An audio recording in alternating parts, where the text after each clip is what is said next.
quand le partenariat a été noué, on sait qu'un livre se présente toujours de la même façon. Donc, il y a toujours 10 tableaux, une fresque chronologique, des dates, une carte.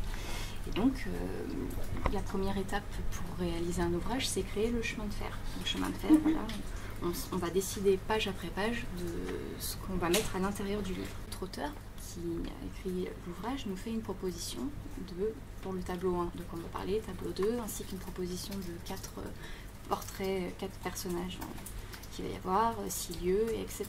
Admettons qu'il y ait du vocabulaire spécifique à l'aviation, des choses comme ça, il faut quand même l'expliquer sans raccourcir et sans du coup dénaturer le propos, parce que c'est aussi ça parfois le piège avec les raccourcis, donc faire attention à ça. C'est vraiment la première étape, le chemin de fer, décider l'architecture du livre. L'inspiration graphique, c'est souvent la même, c'est-à-dire qu'en fait on a un style graphique qui est propre à notre collection. C'est un style graphique très simple. Le style graphique, ça va être des couleurs vives. Il faut que ce soit attractif, il faut que ça plaise aux enfants, parce qu'on fait des livres d'histoire à la base.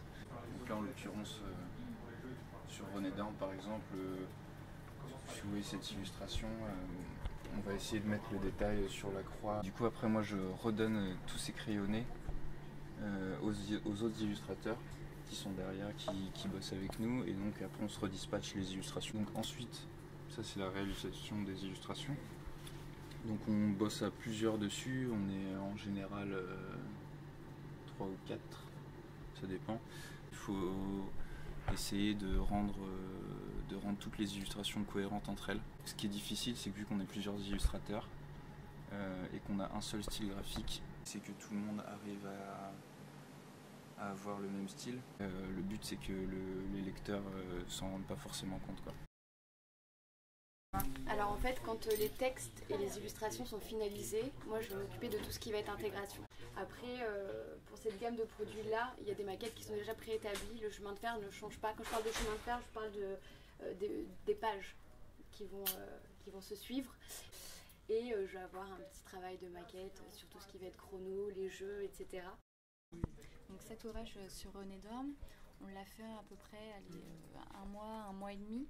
Donc c'est des délais assez courts, surtout qu'il faut prendre en compte toutes les phases les allers-retours de validation qu'il y a entre. Donc il y a moi avec les tâches éditoriales qui sont en relation avec l'auteur, mais il y a aussi l'armée de l'air qu'il faut prendre en compte, puisque comme c'est un partenariat, c'est absolument nécessaire à ce qu'il nous valide toutes les étapes, donc que ce soit que le chemin de fer, mais aussi les illustrations et le texte final.